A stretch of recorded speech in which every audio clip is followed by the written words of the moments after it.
Welcome back to Easy English Talk podcast. Hello, everyone, and welcome to Easy English Talk podcast. It's great to have you here today. And Priya, hello to you as well. How has your day been so far? Hi, Ryan. Thank you.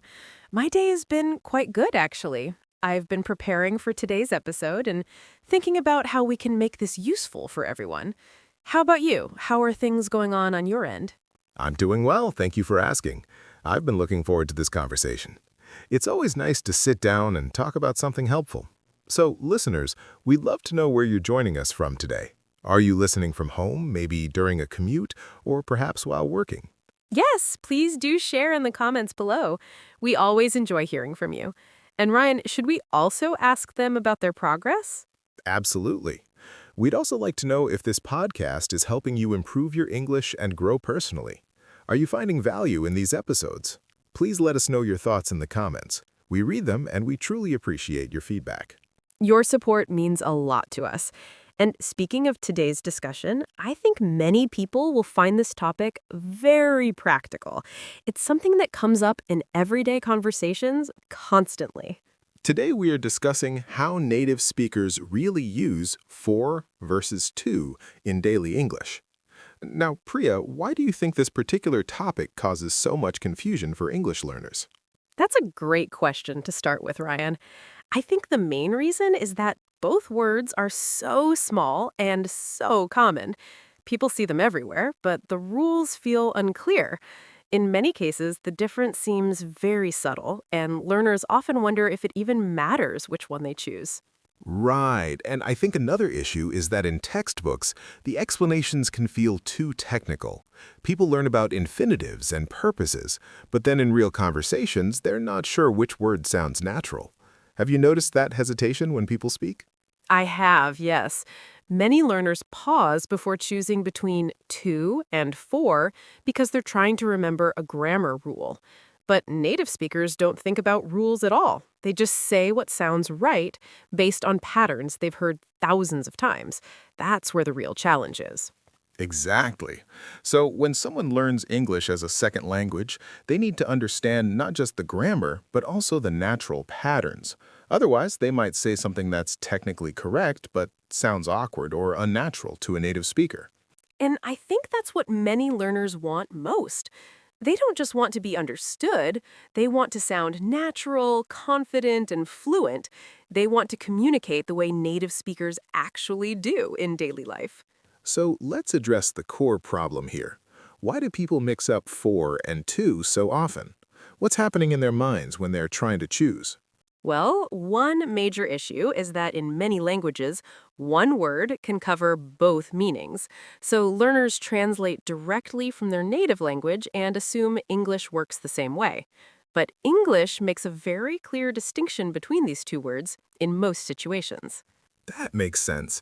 And when someone translates word by word, they might say something like, I went for buy milk, instead of I went to buy milk. It sounds wrong to native ears, but the learner might not understand why. Exactly, Ryan. And another problem is that sometimes both for and to can be used in similar sentences, but the meaning changes completely. For example, I made this for you and I made this to help you are both correct, but they emphasize different things. Right. The first one focuses on the person receiving something. The second one focuses on the reason or purpose behind the action. So even though both sentences talk about making something, the speaker's intention is slightly different. And this is where learners feel stuck. They understand the words individually, but they don't always understand what feeling or meaning they're creating. That's a deeper level of fluency that takes time and practice to develop.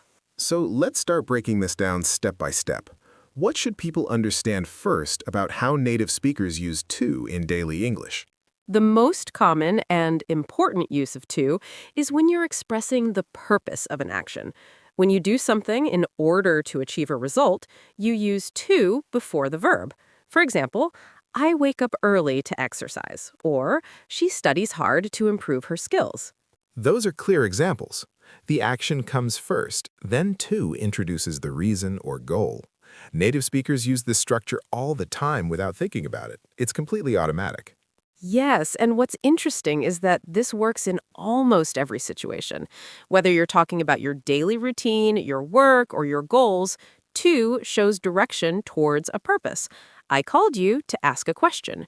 We met to discuss the project. It's very consistent. And I think learners should remember this simple idea. If you can replace to with in order to, then to is probably the right choice. That's a helpful mental check. That's an excellent tip, Ryan. If the sentence still makes sense when you say in order to, then you know you're using to correctly. It confirms that you're talking about purpose or intention. Now let's talk about for and how it works differently. When do native speakers choose for instead of to? For is used when you're talking about the benefit, the recipient, or the reason related to a person or thing. It often answers the question who or what rather than why in terms of purpose. For example, I bought flowers for my mother, or this gift is for you. So, for connects the action to a person or thing that benefits from it. It's not about the purpose of the action itself, but about who receives or benefits from it. Exactly. And this is a very important distinction. When you say, I made dinner for my family, you're focusing on who will eat the dinner. You're not explaining why you made it in a purpose sense. The focus is on the people who benefit. And that's something native speakers do naturally. We think about who will receive something, and we automatically say for. I'm saving money for my future. He works hard for his children. The focus is on the receiver or the benefit. Another important use of for is when talking about reasons that are not actions. For example, I love this city for its culture, or she's famous for her honesty. Here, for introduces a quality or characteristic, not a purpose. That's a good point. You can't say, I love this city to its culture, because to is about purpose and action. For here explains the reason in a more general way, connected to a quality or feature. Right. And this pattern shows up a lot in everyday English. Thank you for your help. I'm grateful for this opportunity. He's known for his kindness. All of these use for because they're connecting feelings or recognition to something specific. So we've covered purpose with to and benefit or reason with for. But there are some tricky situations where people get confused. Let's talk about those now. Yes, one common confusion is with the verb wait. People often say, I'm waiting for you, which is correct. But sometimes learners think they should say, I'm waiting to you, because they feel like they're directing the action towards someone. But wait for is a set phrase in English. Native speakers always say wait for when talking about waiting for a person or event. I'm waiting for the bus. We're waiting for the meeting to start. It's a fixed pattern. Exactly. And there are many verbs like this that always pair with for. Look for, search for, ask for, pay for, care for. These are learned as collocations, not as individual grammar rules. So learners need to memorize these common verb combinations. It's not always about logic. Sometimes it's just about what native speakers have agreed sounds right over time. That's true, Ryan. And another tricky area is when to is used not for purpose, but as part of a verb pattern. For example, I want to learn, or she needs to practice. Here, to is part of the infinitive verb form, not showing purpose. Right, so to has two different jobs in English. One is showing purpose, like we discussed earlier. The other is being part of the infinitive verb form. Learners need to recognize both uses. And sometimes both uses appear in the same sentence. I'm studying to be able to speak fluently. The first to be is the infinitive, and the whole phrase to speak fluently shows purpose. It can look complicated, but it follows the patterns we've discussed. Now let's give some practical advice. How can learners train themselves to use for and to correctly without overthinking? The best method is to focus on complete phrases and sentences rather than individual rules. When you read or hear English, notice how for and to are used in context. Pay attention to the whole sentence structure.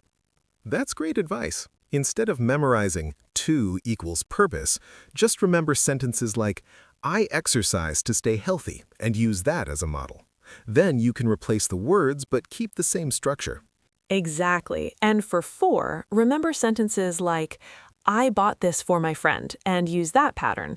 The more example sentences you have in your mind, the more naturally you'll choose the right word when speaking. Another helpful practice is to speak out loud. When you're alone, try describing your daily actions using to and for. I woke up early to prepare breakfast. I make breakfast for my family. This kind of practice builds automatic responses.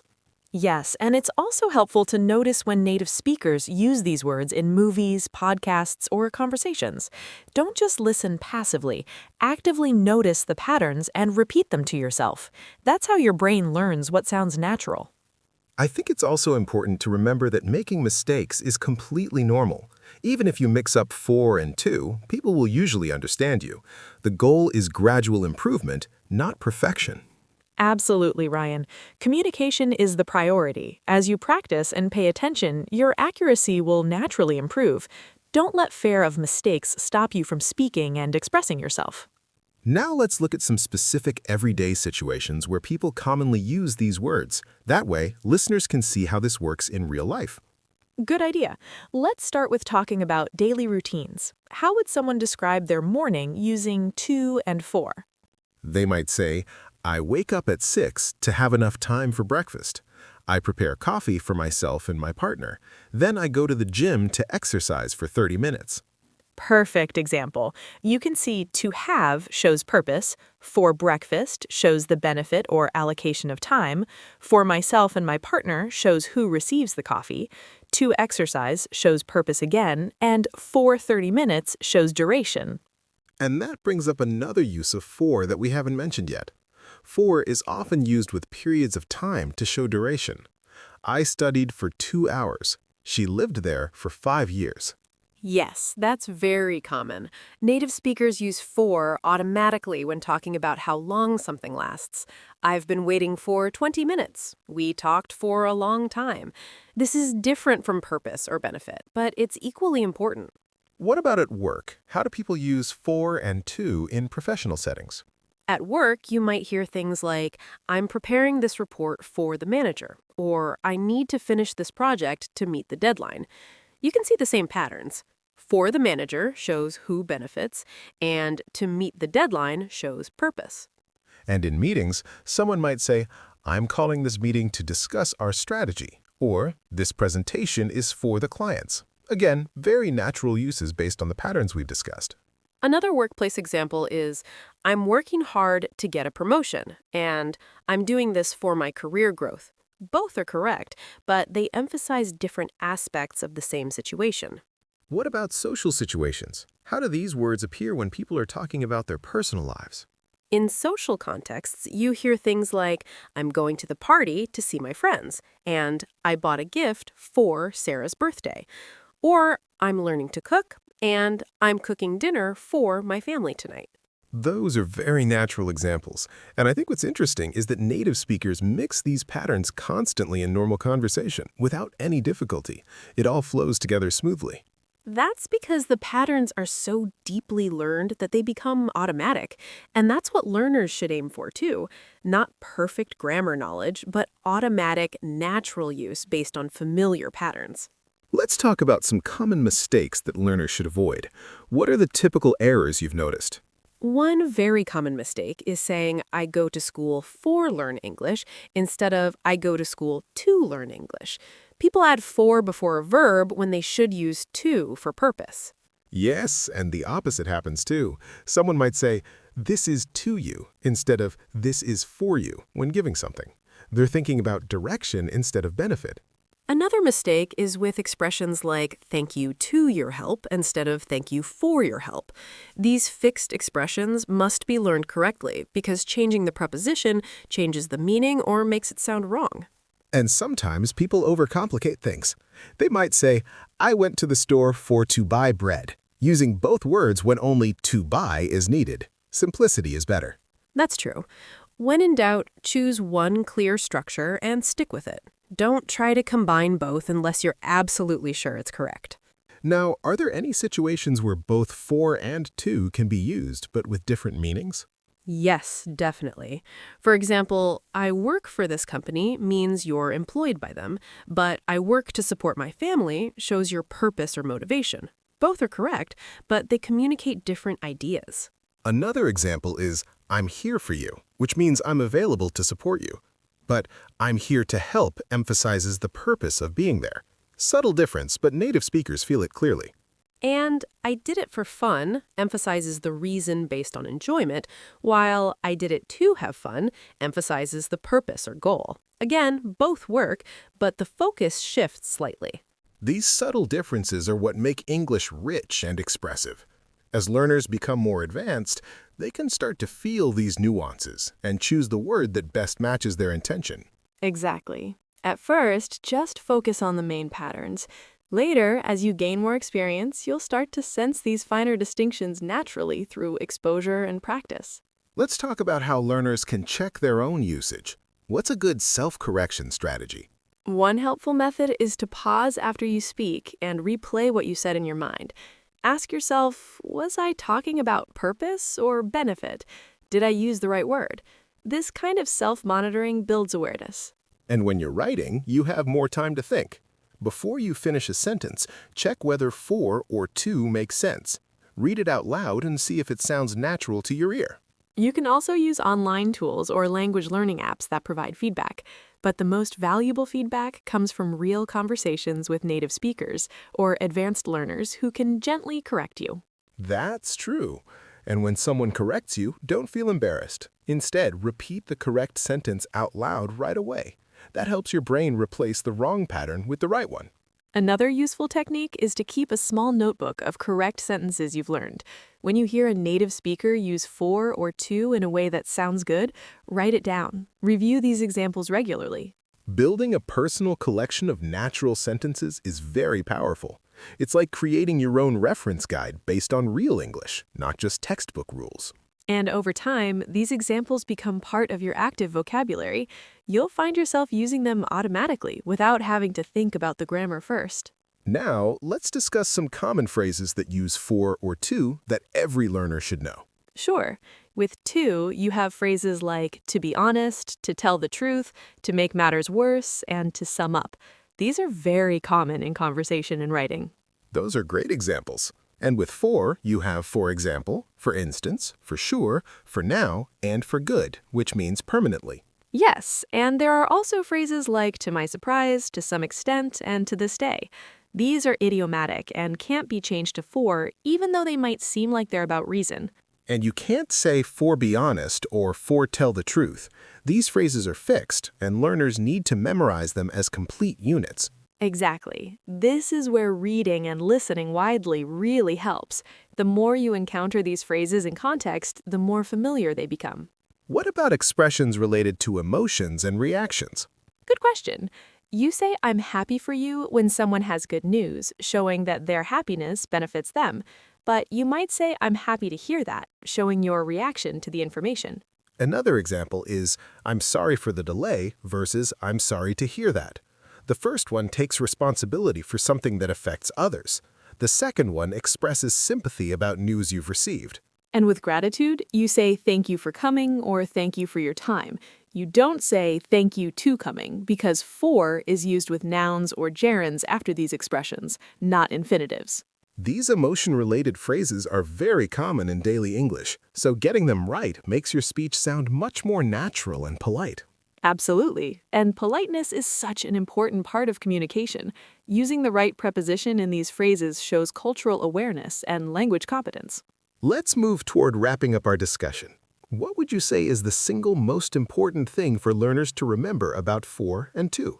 I would say the most important thing is to understand the basic distinction. To is generally for purpose and direction toward an action. For is for benefit, recipient, reason, or duration.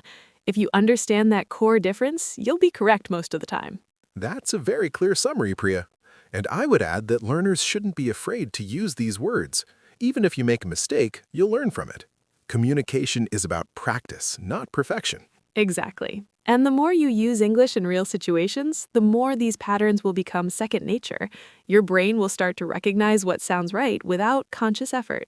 It's also important to remember that language learning is a journey. You don't need to master everything at once. Focus on progress, not perfection.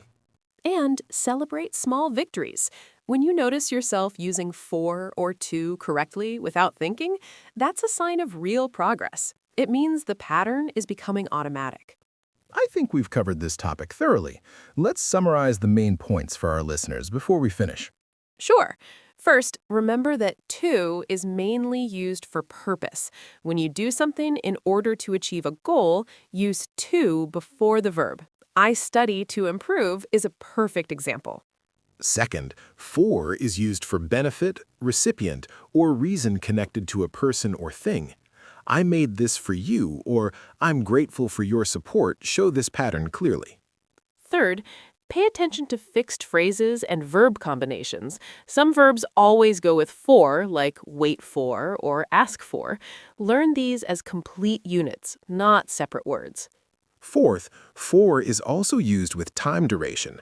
I worked for 5 hours, or she's been here for 2 weeks. This is a very common pattern in everyday English. And fifth, the best way to improve is through exposure and practice.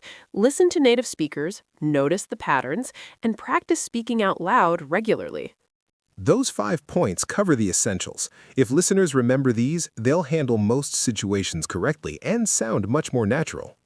And over time, with consistent practice, the choice between for and to will become completely automatic. You'll stop thinking about the rules and just use the right word naturally. Exactly. That's the ultimate goal: natural, confident, fluent communication. And this podcast is here to help you reach that goal step by step. We really hope today's discussion has been helpful and clear. We tried to break down a confusing topic into simple, practical ideas that you can use right away. Thank you so much for listening to today's episode. We appreciate your time and your commitment to improving your English. Every episode you listen to brings you closer to fluency. Yes, thank you all. We hope you feel more confident now about using for and to in your daily conversations. Remember, practice makes progress, and you're doing great. And before we go, we'd like to invite you to explore other episodes on the Easy English Talk podcast channel. We have many topics that can help you with grammar, vocabulary, pronunciation, and everyday communication. That's right. Whether you want to learn about common mistakes, useful expressions, or how native speakers really talk, we have episodes that will support your learning journey. Take some time to browse through and find what interests you most. Each episode is designed to be clear, practical, and helpful, just like this one. So make sure to check them out and keep learning with us. Thank you again, everyone. We'll see you in the next episode. Keep practicing, stay curious, and enjoy your English learning journey. Take care, and remember, every conversation is a chance to improve. We'll talk to you soon. Goodbye for now.